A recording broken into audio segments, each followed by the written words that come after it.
I refused to give a creepy hitchhiker a ride. Minutes later, my car broke down.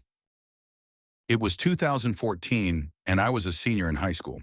At the time, I lived in Central Texas, but my brother was in school in Colorado. Since he was graduating soon and I hadn't yet visited, I decided to drive out to him when our spring breaks aligned. The only issue was that I technically wasn't supposed to be driving. Believe it or not, despite being a dumbass 18-year-old who liked to drive fast, I'd never had a traffic violation. Never even gotten a parking ticket. I did, unfortunately, get caught drinking with my buddies a week prior to the drive.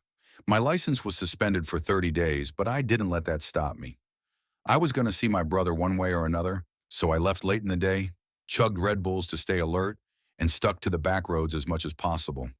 It added a few hours to my trip, but it allowed me to avoid state troopers for the most part. By midnight, I felt like I was in the Australian outback. I had taken road trips through my state before, but this particular route was something else. Nothing but scrub brush and signs too weather-beaten to read. I was so busy thinking about how utterly isolated I was that I almost missed the orange traffic cone in the road, placed square atop a yellow center line. I reduced my speed, but I didn't stop. I was confident that there was no work being done on the road. I had checked the maps, and there would have been more signage. Since I knew there was no construction in the area, I found the placement of the cone a little odd.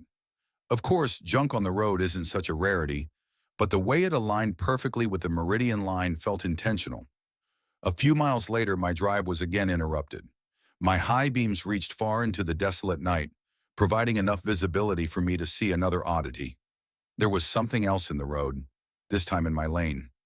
I squinted. Another traffic cone? It was tall enough, but not quite thin enough.